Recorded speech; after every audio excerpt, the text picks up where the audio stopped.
The gym lights were finally switching off when Diane Morrison grabbed her keys and headed toward the parking lot. Her daughter Kennedy was the last one out, basketball shoes slung over her shoulders, still sweating from 2 hours of practice. It was nearly 9:30 on a Thursday night in November, and the air had that sharp bite that meant winter was coming fast. Diane had been sitting in the bleachers the whole time, laptop balanced on her knees, responding to emails that couldn't wait until morning. Being a high-ranking official at the Department of Justice meant her work never really stopped. But she never missed Kennedy's practices, not one. Being a single mom meant making sacrifices in other areas of life, but being present for her daughter wasn't negotiable. Kennedy climbed into the passenger seat and immediately connected her phone to the car's Bluetooth. Some rap song Diane didn't recognize started playing, but she didn't mind. Her 16-year-old was a good kid. Straight A's star point guard never gave her trouble. If listening to music Diane didn't understand was the worst of her teenage rebellion, they were doing pretty well. They pulled out of the school parking lot and headed toward the highway. Diane knew the usual route like the back of her hand. They'd made this drive twice a week for the past 3 years. But tonight the highway entrance was blocked.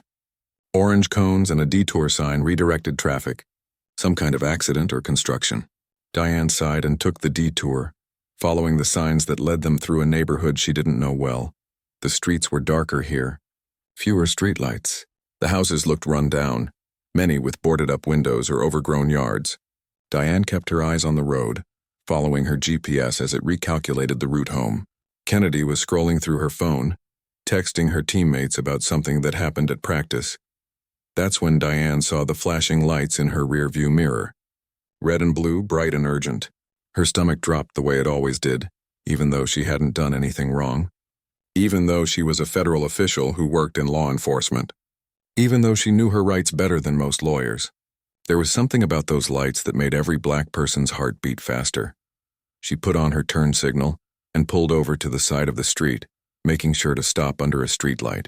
She'd prosecuted enough civil rights cases to know that visibility mattered. She turned off the radio, put both hands on the steering wheel where they could be seen, and told Kennedy to put her phone in her lap and keep her hands visible too.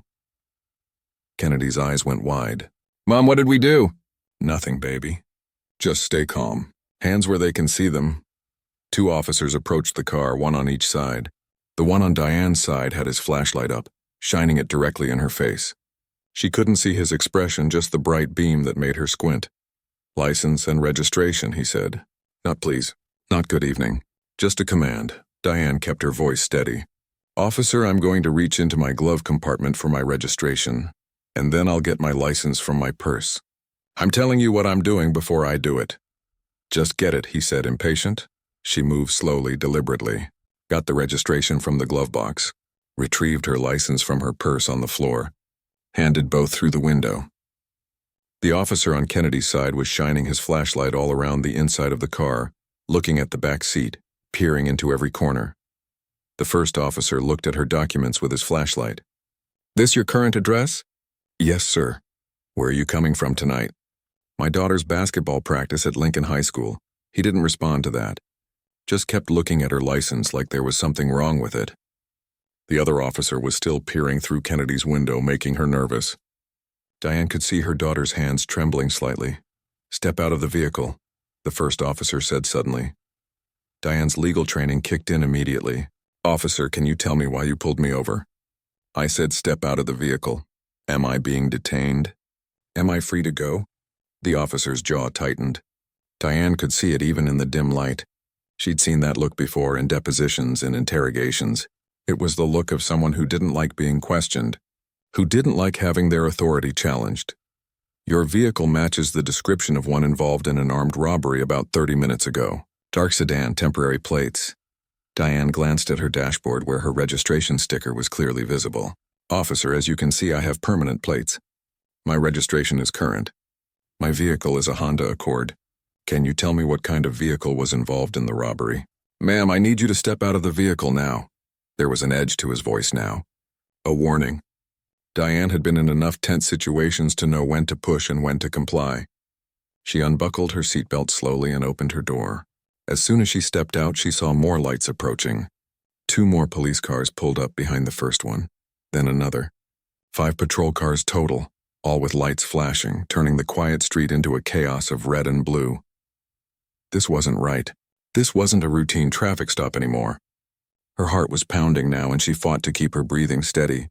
She'd spent her entire career dealing with law enforcement. But standing on that dark street with 5 police cars surrounding her, she felt something she rarely felt. Fear. The first officer walked her to the back of her car. More officers were getting out of their vehicles now. 6 officers total for one traffic stop, for a single mom and her teenage daughter coming home from basketball practice. "I'm going to ask you again," Diane said, keeping her voice as calm as she could. "What specific vehicle description are you looking for? Because my car clearly has permanent plates, not temporary ones. Ma'am, I smell marijuana coming from your vehicle." Diane's fear transformed instantly into anger. She didn't smoke. Never had. Kennedy didn't either. This was a lie, and they both knew it. It was the oldest trick in the book, one she'd seen used dozens of times to justify illegal searches. A convenient, unprovable claim that gave officers the pretext they needed. "Officer, there is no marijuana in my vehicle." "I don't use marijuana. My daughter doesn't use marijuana. I'm happy to take a sobriety test right now if you'd like." But he wasn't listening anymore. He was talking into his radio, and 2 other officers were approaching her car where Kennedy was still sitting in the passenger seat. Diane turned to look and saw them drawing their weapons. Time seemed to slow down. She saw the guns pointed at her daughter, saw Kennedy's face through the window, eyes wide with terror, heard the officers shouting commands that overlapped and contradicted each other. "Show me your hands. Open the door. Get out of the vehicle now." Diane started moving toward the car, every instinct screaming at her to protect her child. An officer grabbed her arm, holding her back. She tried to pull away, her voice rising for the first time. "That's my daughter. She's 16 years old. She's scared. Please just let me talk to her." But they wouldn't let her move. Kennedy was frozen in the passenger seat, hands trembling as she raised them. Diane could see tears streaming down her daughter's face, could see her mouth moving, probably saying she was sorry, probably asking what she did wrong. The same questions Diane was asking in her own mind. How had a simple traffic stop turned into this? How had coming home from basketball practice turned into her daughter having guns pointed at her face? And why, despite all her power and all her knowledge and all her years of experience, was Diane completely helpless to stop what was happening? The officers were screaming now, their voices overlapping into a confusing mess of commands that nobody could possibly follow. Diane was being held back by one officer, while 3 others surrounded her car with their weapons drawn, all pointed at Kennedy. Her daughter was sobbing, hands shaking so badly she could barely keep them raised. "Please," Diane begged, trying to keep the panic out of her voice. "She's just a kid. She's terrified. Let me go to her. Let me help her understand what you want her to do."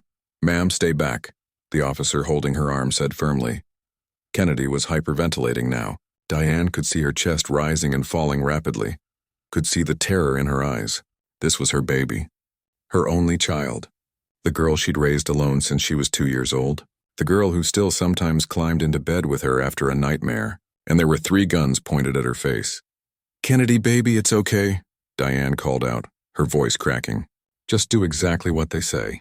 Nice and slow. You're going to be fine." But Kennedy couldn't move. She was frozen, locked in place by pure fear. Diane recognized it from her work. She'd seen this response in victims of trauma, in people so overwhelmed by terror that their bodies simply stopped responding. Fight or flight didn't cover every response. Sometimes people just froze. "Get out of the vehicle now," one of the officers shouted. "This is your last warning." "She's scared," Diane screamed. "Can't you see she's just scared? She's never been in trouble a day in her life, please." One of the officers reached for Kennedy's door handle. The door was locked. He yanked on it harder, frustrated. Then he started pounding on the window with his flashlight, the sound of metal on glass making Diane's heart stop. "Unlock the door. Unlock it now." Kennedy was sobbing so hard she could barely breathe. Diane watched as her daughter's shaking hand slowly moved toward the door, trying to comply, trying to do what they wanted. Her fingers fumbled with the lock button. The sound of the gunshots made Diane's ears ring. 2 shots fired in rapid succession, so loud they echoed off the houses around them. The passenger window exploded into 1,000 pieces, glass spraying everywhere. Diane heard herself screaming but couldn't recognize the sound as her own voice. Kennedy! Kennedy! She fought against the officer holding her, fought with a strength she didn't know she had. She had to get to her daughter, had to see if she was hit, had to know if those bullets had found their target. The officer wrestled her to the ground, and Diane felt her cheek scrape against the cold asphalt, felt the sharp pain as her arms were wrenched behind her back. The sound of Kennedy screaming was the only thing that told Diane her daughter was alive.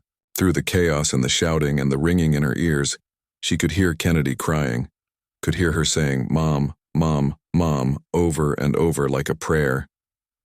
"I'm here, baby. I'm here," Diane shouted from the ground, her face pressed against the street. "Are you hurt? Kennedy, are you hurt?" She couldn't hear the answer. Officers were surrounding the car now, yanking the door open, pulling Kennedy out. Diane tried to lift her head to see, but someone's hand pushed her back down. She felt the cold metal of handcuffs closing around her wrists, heard the ratcheting sound as they tightened. "You can't do this," she shouted. "My daughter might be injured. She needs help. Please, just let me see her." Nobody was listening. Or if they were listening, they didn't care. Diane watched helplessly from the ground as officers pulled Kennedy from the car and threw her against the side of the vehicle. They were handcuffing her too. Her daughter, who'd been doing nothing but sitting in a car. Her daughter, who they'd just fired at. They were treating her like a criminal. Kennedy's face was bleeding. Diane could see it from where she lay on the street. Small cuts all over her face and neck from the shattered glass. Her daughter's basketball uniform was covered in tiny shards that caught the light from the patrol cars, making her sparkle like some horrible parody of something beautiful. "She's bleeding," Diane screamed. "She needs a doctor. You shot at her and now she's bleeding." An officer hauled Diane to her feet, not gently. Her shoulders screamed in protest. She stumbled, trying to keep her balance with her hands cuffed behind her back. She could see Kennedy more clearly now. The cuts on her face weren't deep, thank God. But there was blood and glass, and her daughter was shaking so hard her whole body was trembling. "I want to go to my mom." Kennedy sobbed. "Please, I just want my mom." They kept them separated. Diane was walked to one patrol car while Kennedy was taken to another, 20 feet apart, but it might as well have been a mile. Diane could see her daughter looking back over her shoulder, crying, reaching for her mother even though her hands were cuffed behind her back. "It's okay, baby," Diane called out. "I'm right here. I'm not going anywhere." But she was lying. They were putting Kennedy in a different car, and there was nothing Diane could do to stop it. She watched her daughter disappear into the back seat, watched the door close, and felt something inside her break. The officer who put Diane in the patrol car didn't say anything, didn't explain what was happening, didn't tell her why they'd fired shots, didn't apologize for terrorizing a mother and daughter who'd been doing nothing wrong. He just closed the door and walked away. Diane sat in the back of the police car, hands cuffed behind her, and tried to think. Tried to be the lawyer she was instead of just the scared mother. They'd fired shots without cause. Kennedy had been complying or trying to comply. There'd been no weapon, no threat, no justification for deadly force. This was exactly the kind of civil rights violation she prosecuted for a living. But knowing the law didn't help when you were the victim of it being broken. All her expertise, all her connections, all her power meant nothing when she was sitting in handcuffs, unable to reach her injured daughter. Through the window, she could see officers searching her car. They were pulling everything out, throwing her work bag on the ground, dumping out Kennedy's backpack, tearing through the trunk. Looking for the marijuana they claimed to smell. Looking for anything that could justify what they'd done. 20 minutes passed.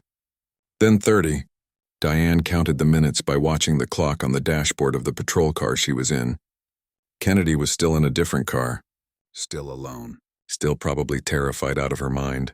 Diane tried not to imagine what her daughter was thinking. How betrayed she must feel, how scared. Finally, a new officer approached.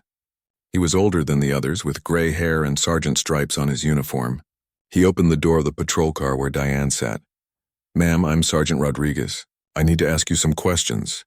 Diane looked up at him, and something in her face must have made him pause. She wasn't crying. Wasn't hysterical. She was cold with rage, and it showed in her eyes. "Before you ask me anything," she said quietly, "I want to know why officers fired shots at my 16-year-old daughter." I want to know what justified deadly force against a child sitting in a locked car. I want to know why we're both handcuffed when we've committed no crime. The sergeant shifted uncomfortably. I'm still gathering information about the incident, ma'am, but I need you to answer some questions first. Am I under arrest? No, ma'am. You're being detained. On what grounds? Your vehicle matched the description of one involved in a robbery. Diane kept her voice level. My vehicle has permanent plates. The officers claimed you were looking for a car with temporary plates. That's not a match. What else about my vehicle supposedly matched? The sergeant hesitated. That hesitation told Diane everything she needed to know. They didn't have a good answer. They didn't have a real reason. They'd seen a black woman in a nice car in the wrong neighborhood and made assumptions. Ma'am, an officer also reported smelling marijuana. There is no marijuana in my vehicle. You're welcome to test me right now. Test my daughter too while you're at it, but you won't find anything because there's nothing to find. The sergeant was quiet for a moment. I understand you're upset, ma'am, but I need you to cooperate with this investigation. Diane leaned forward as much as she could with her hands cuffed behind her. Sergeant Rodriguez, I am cooperating. I've cooperated from the moment your officers pulled me over. I gave them my license and registration. I stepped out of my vehicle when asked. I told my daughter to comply with every order. And your officers responded by firing shots at a teenage girl. So before we go any further, I need to know if my daughter is okay. I need to see her. And I need these handcuffs removed because I haven't committed any crime. The sergeant studied her face. Something in her tone must have registered because his expression changed. What's your name, ma'am? Diane Morrison. And what do you do for a living, Ms. Morrison? This was it. The moment where everything would change. Diane took a breath and looked the sergeant directly in the eyes. I'm the Deputy Assistant Attorney General for the Civil Rights Division of the United States Department of Justice.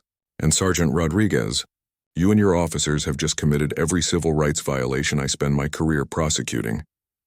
The color drained from Sergeant Rodriguez's face so fast, Diane thought he might pass out. He took a step back, his mouth opening and closing like he was trying to find words that wouldn't come. Behind him, one of the other officers had clearly overheard. She watched him freeze mid-step, his hand still holding the door of Diane's car that he'd been searching. You're with the DOJ? Rodriguez finally managed to say. Deputy Assistant Attorney General, Civil Rights Division. I report directly to the Associate Attorney General. And right now I'm sitting in handcuffs after your officers fired shots at my minor daughter for no justifiable reason. Diane kept her voice steady, professional. But there was steel underneath every word. I'm going to need these handcuffs removed. I'm going to need my daughter brought to me immediately. And I'm going to need the names and badge numbers of every officer who participated in this stop. Rodriguez's hand was already moving to his keys. He fumbled with them, nearly dropped them, then unlocked Diane's handcuffs. The metal released with a click that seemed impossibly loud in the sudden silence. Diane brought her arms forward, rubbing her wrists where the cuffs had bitten into her skin. Ms. Morrison, I apologize. There's clearly been a misunderstanding here. A misunderstanding? Diane stood up from the patrol car, and even though she was a full head shorter than Rodriguez, somehow she seemed taller. Sergeant, your officers pulled over a vehicle that didn't match their supposed description. They claimed to smell marijuana that doesn't exist. They escalated a routine traffic stop into a show of force with 6 officers and 5 patrol cars. And then they fired shots at a terrified child who was trying to comply with contradictory commands. That's not a misunderstanding. That's a civil rights violation. Multiple violations, actually. Rodriguez looked like he wanted to be anywhere else in the world. Ma'am, I understand you're upset, but I'm sure if we can just sit down and talk through what happened. Where is my daughter? Diane cut him off. Right now. I want to see Kennedy right now. Yes, of course. Let me get her. Rodriguez hurried toward the other patrol car, speaking urgently to the officers there. Diane watched as they quickly removed Kennedy's handcuffs and helped her out of the vehicle. Her daughter spotted her immediately and ran. Just ran. Like she was 5 years old again instead of 16. Diane caught her and held on tight, feeling Kennedy's whole body shaking against her. I'm sorry, Mom, I'm so sorry. I didn't mean to. Kennedy was sobbing into Diane's shoulder. Shh, baby. You didn't do anything wrong. Nothing at all. This isn't your fault. Diane pulled back to look at her daughter's face. The cuts from the glass were small but numerous, dotting Kennedy's cheeks and forehead like freckles. One on her neck was still bleeding slightly. We need to get these cuts looked at. I'm okay, Kennedy whispered, but she wasn't. Diane could feel her trembling, could see the shock in her eyes. Sergeant Rodriguez, Diane called out, not letting go of her daughter. I need paramedics here now. My daughter needs medical attention. Yes, ma'am. Right away. Rodriguez was already on his radio calling for an ambulance. The other officers were standing around awkwardly now, nobody quite knowing what to do. The two who had fired the shots looked sick. They were young, probably mid-20s, and the realization of what they'd done was clearly sinking in. They'd shot at a 16-year-old girl. They'd shot at the daughter of one of the most powerful civil rights officials in the country. Diane pulled out her phone. Her hands were steadier than she felt. She pulled up her work contacts and found the number she needed. Who are you calling? Rodriguez asked nervously. My supervisor, the Associate Attorney General. He'll want to know why I'm standing on a street corner after being illegally detained while my daughter was fired upon by police. Diane started to dial, then paused and looked at Rodriguez. Unless you'd prefer to have this conversation now. Full transparency. Body camera footage preserved immediately. Names and badge numbers of everyone present. Complete incident reports from every officer. And an honest explanation of what happened here tonight. Rodriguez looked defeated. What do you want to know? Let's start simple. What was the actual description of the vehicle involved in the robbery you claim you were looking for? Rodriguez pulled out his radio and spoke into it quietly. After a moment, dispatch responded. Diane couldn't hear the exact words, but she could see Rodriguez's face fall even further. The vehicle was a dark blue Chevy Impala with temporary plates and front-end damage, he said quietly. Diane gestured to her car. My vehicle is a silver Honda Accord with permanent plates and no damage. So explain to me how we match the description. It was dark, the officer might have... It's not that dark. There are streetlights, and silver doesn't look blue under any lighting. Try again. Rodriguez was quiet for a long moment. When he spoke, his voice was barely above a whisper. Officer Chen said he saw your vehicle in this neighborhood and thought it looked suspicious. A nice car in this area at this time of night. He ran your plates, and when they came back clean, he decided to follow you anyway. When you didn't commit any traffic violations, he used the robbery call as a pretext for the stop. There it was. The truth. Diane felt Kennedy tense against her as she heard what had really happened. They'd been pulled over for driving while black in the wrong neighborhood. Everything else had been lies piled on top of that first prejudice. And the marijuana? Diane asked. There is no marijuana. Officer Chen made that claim to justify searching the vehicle. And why did officers fire shots at my daughter? Rodriguez looked at the young officers who'd done the shooting. Officer Thompson says he saw movement toward the door and feared she was reaching for a weapon. My daughter is 16 years old. She was crying and terrified. She was clearly trying to comply with commands to exit the vehicle when your officer shot at her. Diane's voice was getting harder now, the professional calm cracking slightly. There was no weapon, no threat, no justification whatsoever for deadly force, and you know it. The ambulance arrived then, lights flashing but no siren. Paramedics climbed out and headed toward them. Diane let them look at Kennedy, but she didn't let go of her daughter's hand. The paramedics were gentle, carefully cleaning the glass cuts and checking for any serious injuries. She's lucky, one of them said quietly. None of the cuts are deep, but she should be checked for shock and maybe glass fragments we can't see. I'd recommend a hospital visit just to be safe. We'll go, Diane said. Then to Rodriguez. But first, I need every officer here to turn on their body cameras if they aren't already on. I need you to officially preserve all footage from this incident. I need every officer's name and badge number written down for me right now. And I need the contact information for your Internal Affairs Division and your Chief of Police. Rodriguez nodded miserably and started giving orders. Officers were scrambling to comply, suddenly very interested in following procedures they'd ignored before. One of them handed Diane a piece of paper with all the information she'd requested. Diane pulled out her federal credentials and held them up so everyone could see. I'm going to say this once. What happened here tonight is going to be investigated at the federal level. The Department of Justice will be conducting a full review of this traffic stop, the use of force, and the conduct of every officer present. I strongly suggest that everyone here make sure their reports are completely accurate and truthful, because body camera footage doesn't lie. She looked at each officer in turn, making sure they understood. I've spent 15 years prosecuting police officers who violate civil rights. I've put dirty cops in prison for doing exactly what you did tonight. The difference is those cases took months or years to investigate because the victims didn't have resources or connections. I'm not those victims. I have resources. I have connections. And I will make sure that what happened here tonight is investigated thoroughly and transparently. Officer Thompson, the one who'd fired the shots, looked like he might throw up. Ma'am, I thought I saw a weapon. I thought she was reaching for something. You thought wrong, Diane said coldly. And because you thought wrong, because you let your assumptions and fear override your training, you almost killed my daughter. She's 16. She plays basketball. She gets straight A's. She's never been in trouble in her life. And you pointed a gun at her face and pulled the trigger. The officer opened his mouth, then closed it again. There was nothing he could say. No excuse that would make this better. Kennedy was crying quietly again. Diane pulled her close, kissing the top of her head. It's okay, baby. We're going to go to the hospital and get you checked out, and then we're going home. Ms. Morrison, Rodriguez said hesitantly, your vehicle is evidence now. We'll need to process it. Diane looked at her car. Passenger window shattered, belongings scattered everywhere, bullet holes in the doorframe. Fine. You'll return it to me when you're done in the same condition or better. And I expect a full evidence receipt for everything you remove from it. In the meantime, we'll need a ride to the hospital. I'll arrange that, Rodriguez said quickly. As they waited for a patrol car that would actually take them somewhere helpful instead of to jail, Diane felt Kennedy lean against her shoulder. Mom? She whispered. Yeah, baby? Are they going to get in trouble? The officers who did this? Diane looked at her daughter's face covered in small cuts and dried blood, eyes red from crying. She thought about lying, about saying everything would be fine and justice would be served. But Kennedy deserved the truth.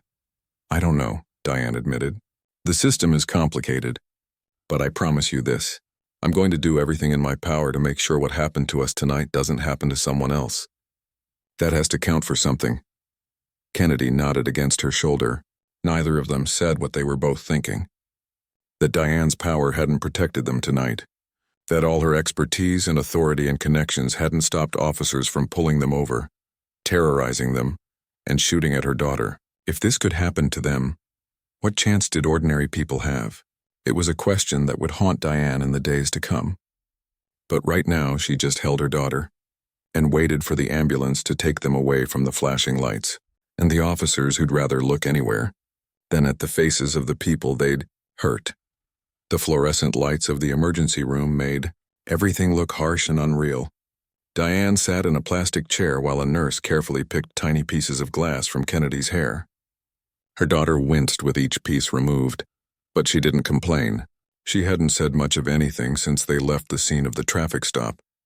It was almost midnight now. The ER was quiet for a Friday night.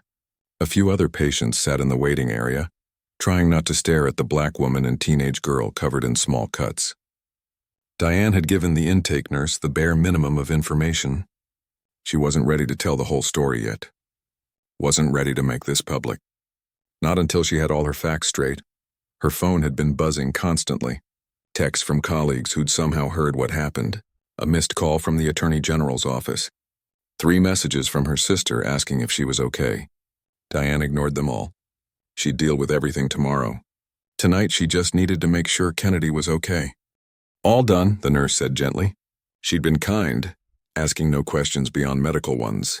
The doctor will be in soon to make sure there's no glass embedded in the skin. But it looks like you were very lucky, sweetheart. Lucky. Diane almost laughed at that word. Lucky that the bullets missed. Lucky that the glass only cut surface skin. Lucky that her daughter was alive. What a strange definition of luck. After the doctor examined Kennedy and confirmed she'd be fine physically, they took a cab home.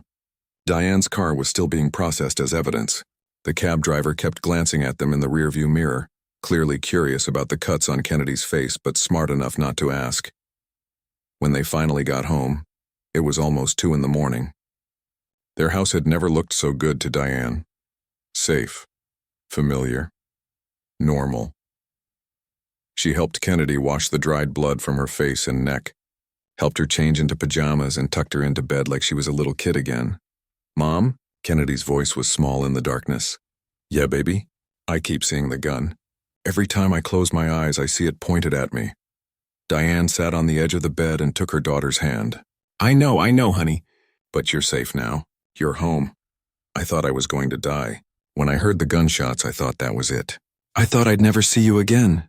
Diane felt tears burning behind her eyes but refused to let them fall. Kennedy needed her to be strong right now.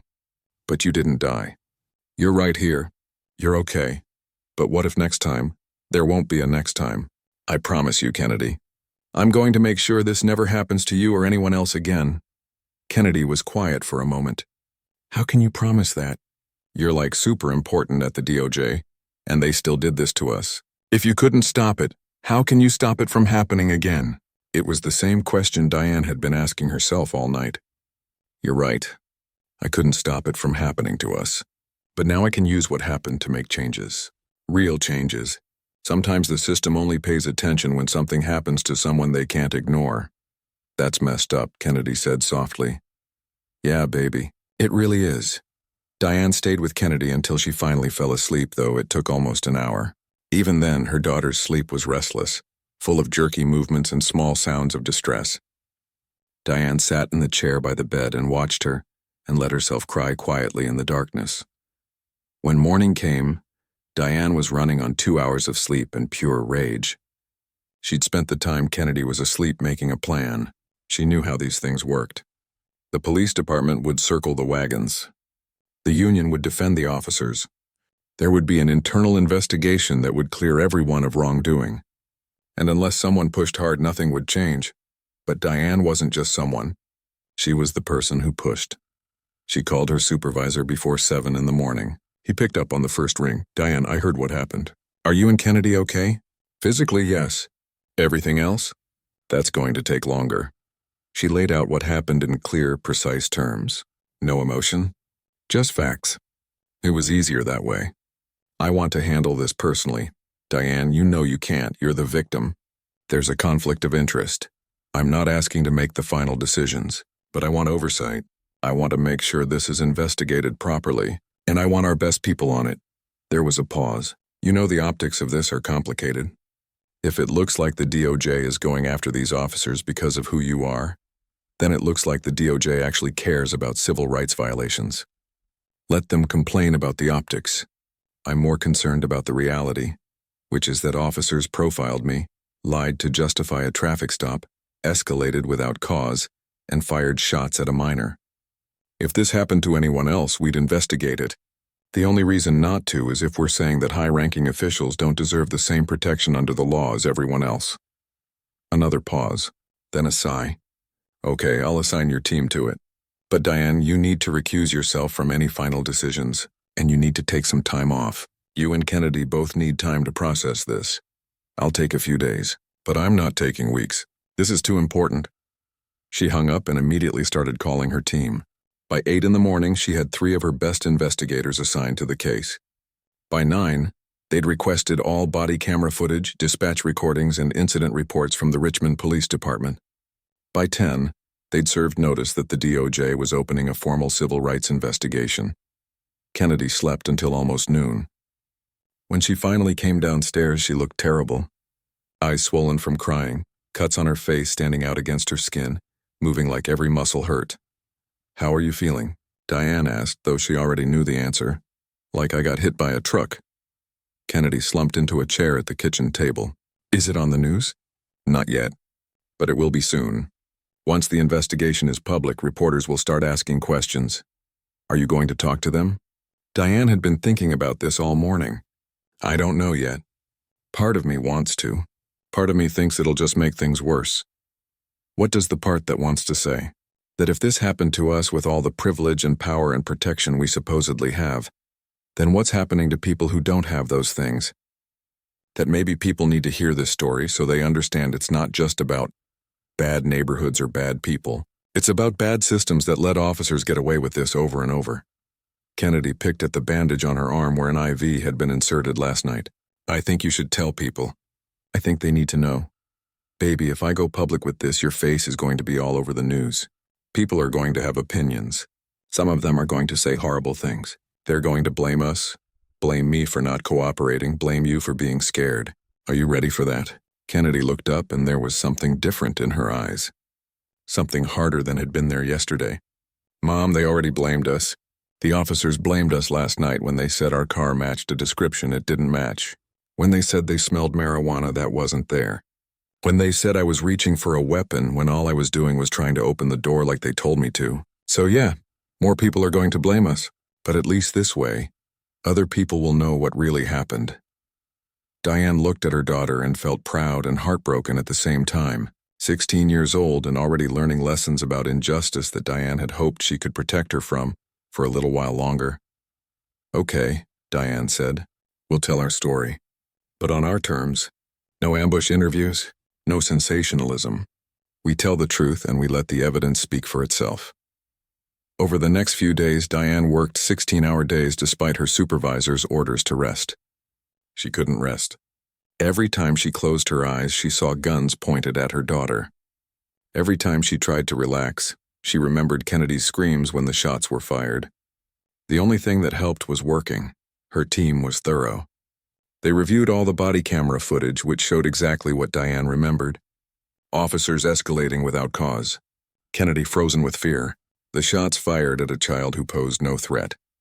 But they also found more. They found that Officer Chen had a history of complaints about racial profiling, all of which had been dismissed by his department. They found that Officer Thompson had fired his weapon twice before in his 3-year career, both times at black suspects, both times ruled justified. They found patterns. Years of patterns. Traffic stops in predominantly black neighborhoods that didn't happen in white areas. Use of force incidents that skewed heavily toward people of color. A department that talked about reform, but never actually changed anything. The Richmond Police Department tried to get ahead of the story. They released a statement saying they were conducting an internal investigation, that they took all use of force incidents seriously, that they were committed to transparency and accountability, all the right words that meant nothing without action. Diane knew she had to act fast, before the narrative could be shaped by people who weren't there, before the police union could rally support for the officers, before the story became about procedure and policy, instead of about a mother and daughter who'd been terrorized for no reason. She reached out to a journalist she trusted, someone who'd covered civil rights issues for years and had a reputation for fairness. She gave an interview not as the Deputy Assistant Attorney General, but as a mother. She told the story simply and clearly, showing photos of Kennedy's injuries, playing excerpts of the body camera footage that her team had obtained. The story ran on a major news network 3 days after the incident. Within an hour, it was everywhere. Social media exploded with reactions. Some people were outraged on their behalf. Others questioned why she hadn't cooperated more, why Kennedy had frozen, whether maybe the officers had been justified to be suspicious. The police union issued a statement defending the officers, saying they'd followed procedure and feared for their safety. The police chief called for calm and said everyone should wait for the investigation to conclude before rushing to judgment. But Diane wasn't waiting. She'd spent her career waiting for justice to work through official channels. She'd seen how slowly those channels moved, how easily they could be blocked or diverted. This time she was using every tool at her disposal. She called in favors from colleagues across the country. Civil rights organizations began paying attention. Community groups in Richmond started organizing protests. Local politicians who'd been silent about police reform suddenly found their voices. And through it all, Kennedy watched. She saw her mother transform from the scared woman handcuffed on the street into a force of nature who wouldn't stop until something changed. She saw that power didn't just come from titles and positions. It came from refusing to be silent, from refusing to accept that this was just how things were. 1 week after the shooting, Kennedy asked to come to work with Diane, not to the office, but to a community meeting in Richmond where Diane was speaking about police reform. "Are you sure?" Diane asked. "These meetings can get intense. People are angry. I'm angry too," Kennedy said, "and I want to hear what they have to say." So they went together. And when Diane spoke to the crowded room about what had happened, about the need for change, about the system that protected bad officers while traumatizing innocent people, Kennedy stood beside her. She didn't say anything. She didn't need to. Her presence said everything. Her bandaged face, her quiet strength, her refusal to hide. That image went viral too. Mother and daughter standing together demanding change. and slowly something started to shift. 3 months after the shooting, Diane sat in a federal courtroom and watched as Officer Chen and Officer Thompson were led in wearing handcuffs. The irony wasn't lost on her. The same handcuffs they'd put on her and Kennedy were now on their wrists. But she took no pleasure in it. This wasn't about revenge. It was about accountability. The federal grand jury had indicted both officers on civil rights violations: deprivation of rights under color of law, false arrest, excessive force. The charges carried up to 10 years in prison. The other officers present that night had been given immunity in exchange for truthful testimony about what really happened. Kennedy sat beside Diane in the courtroom, wearing a dress Diane had bought her for the occasion. The scars on her face had faded to thin white lines that were barely visible unless you knew to look for them. But the other scars, the ones nobody could see, those were taking longer to heal. Kennedy had nightmares at least twice a week. She'd started therapy, which helped, but there were still times when she saw a police car and her whole body would tense up, times when a loud noise made her jump, times when Diane found her daughter crying in her room for no reason she could explain. But Kennedy was also stronger than she'd been before. She'd found her voice. She'd started speaking at schools and community centers about her experience. She'd written an essay about the shooting that had been published in a national magazine. She was turning her trauma into activism, and Diane was so proud she could barely stand it. The trial was covered by media from across the country. Every day, reporters lined up outside the courthouse hoping for a statement. Diane gave them nothing. She let the evidence speak for itself. The body camera footage, the testimony from other officers, the expert witnesses who explained that nothing Kennedy or Diane had done justified the response they'd received. The defense attorneys tried their usual tactics. They claimed the officers feared for their lives. They said the neighborhood was dangerous. They suggested that if Diane and Kennedy had just cooperated more fully, none of this would have happened.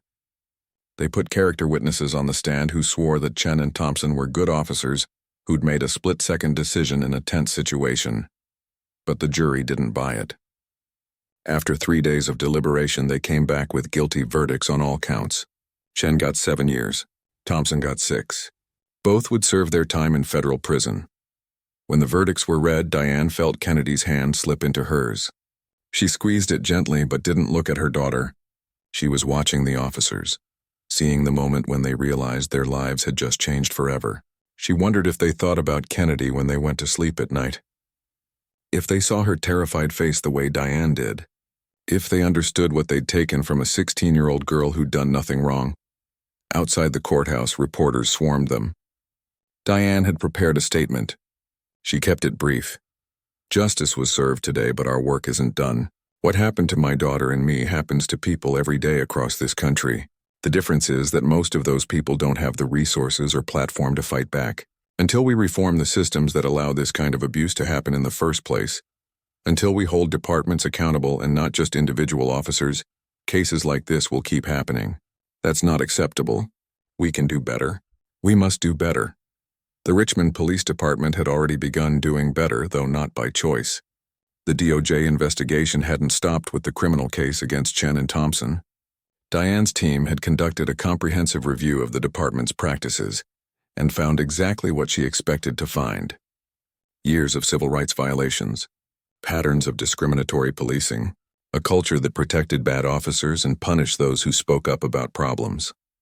The department had entered into a consent decree with the federal government. They were required to implement sweeping reforms, new use of force policies, mandatory de-escalation training, body cameras for all officers with strict policies about when they must be turned on, an independent civilian oversight board, regular audits of traffic stops to identify racial profiling. The reforms would take years to fully implement, but at least they were starting. But Diane knew that fixing one department wasn't enough. She'd started thinking bigger. She'd used her position and her story to push for changes at the national level.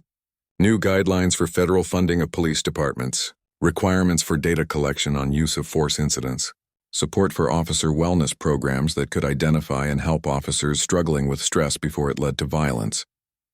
She'd also started something more personal, a legal defense fund for families who'd experienced police violence.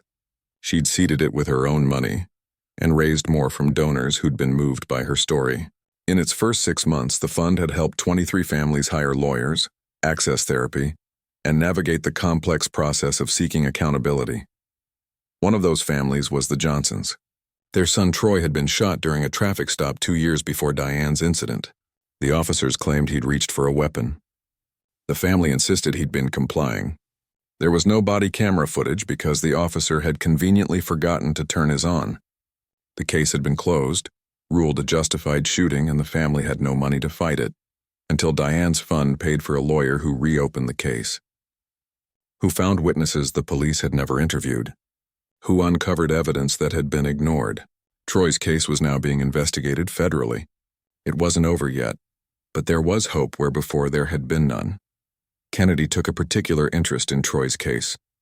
She'd met his little sister, who was the same age Kennedy had been when Troy died. The two girls had become friends in the way that people who share trauma often do. They understood each other without having to explain. A year after the shooting, Kennedy started her senior year of high school. She'd been recruited by several colleges for basketball, but she'd decided to focus on academics instead. She wanted to study law, wanted to follow in her mother's footsteps. Diane had mixed feelings about that. She was proud, of course, but she also knew how hard the work was, how much it took from you, how it meant spending your days immersed in the worst things humans did to each other. But Kennedy was insistent. Someone has to do it, Mom, and I understand what's at stake better than most people. I know what it feels like to be on the wrong side of the law even when you didn't do anything wrong. That matters, she was right. It did matter. And if Kennedy wanted to use her experience to help others, Diane would support her completely. The second anniversary of the shooting came on a Thursday. Diane had taken the day off work, something she rarely did. She and Kennedy went to the cemetery where they'd planted a tree, in memory of all the victims of police violence who didn't survive their encounters. It had been Kennedy's idea, a way to honor the people who didn't get happy endings. They stood in front of the small oak tree, still young, but growing steadily. Diane read the names on the plaque at its base. Troy Johnson, Philando Castile, Breonna Taylor, so many others. Too many others. Do you think it's getting better? Kennedy asked quietly. Diane considered the question. Considered the reforms they'd achieved, the officers who'd been held accountable, the families they'd helped. But she also thought about the news stories that still came regularly, about the cases that never made headlines, about the people who were still suffering. I think we're making progress, she finally said. Slow progress, but progress. The consent decree in Richmond is actually working. Traffic stops are down. Use of force incidents are down. Community trust is slowly starting to rebuild, and that's happening in other cities too because of cases like ours. But it's not enough, Kennedy said. No, baby, it's not enough. It won't be enough until everyone is safe, until no mother has to watch her child have guns pointed at them, until no kid has to lie awake at night remembering the sound of gunshots, until the system actually protects people instead of hurting them. Kennedy nodded slowly. Then I guess we keep fighting. Yeah, we keep fighting. They stood in silence for a while, each lost in their own thoughts. Finally, Kennedy spoke again. Mom, I need to tell you something. What's that? I forgive them. The officers. I'm still angry about what they did. I still have nightmares, but I don't want to carry around hate for the rest of my life, so I forgive them. Diane felt tears in her eyes. That's very mature of you, baby. I didn't say I forget. I'll never forget. And I still want them to serve their full sentences. But forgiveness isn't for them. It's for me. My therapist helped me understand that. Diane pulled her daughter into a hug. I'm so proud of you. You know that, right? Not just for being strong, but for being kind even after everything that happened. You taught me that, Kennedy said into her mother's shoulder. You taught me that we fight for justice, but we don't let anger destroy us. That we hold people accountable, but we also believe in redemption. That's what you do every day at work. That night, Diane and Kennedy cooked dinner together, something they'd started doing more often in the past year. They talked about Kennedy's college applications, about a case Diane was working on, about the upcoming basketball season that Kennedy had decided to play in after all. Normal conversation, normal life, but there was nothing normal about their journey to get here. Nothing normal about surviving trauma and turning it into purpose. Nothing normal about a mother and daughter who'd been victimized by the system and then use their pain to change it. As they sat down to eat, Diane looked at her daughter across the table. Kennedy was laughing at something on her phone, her face lit up with joy, the scars on her face barely visible in the soft light of the kitchen. She looked happy. She looked healthy. She looked like herself again, or maybe like a new version of herself. Stronger, more aware, more determined. Diane thought about that night 2 years ago. About the fear and the helplessness and the rage. About watching guns pointed at her baby and being unable to protect her. About the moment when everything could have ended so differently. If the officers had aimed better. If Kennedy had moved at the wrong moment. If luck hadn't been on their side, but it had been. And they'd survived. And they'd taken that survival and built something meaningful from it. Changed policies. Helped families. Started conversations. Made people uncomfortable with the way things were so they'd finally do something to make them better. It wasn't enough. It would never be enough until the system was fixed at every level. But it was something. And something was better than nothing. Kennedy looked up from her phone and caught Diane staring. What? Nothing. Just thinking about how much I love you. Kennedy rolled her eyes but smiled. Love you too, Mom, even when you're being sappy. They finished dinner and cleaned up together. Later that night, after Kennedy went to bed, Diane sat at her computer and opened the file for her next case. A family in Texas. An autistic teenager shot during a mental health crisis. No body cameras. No accountability.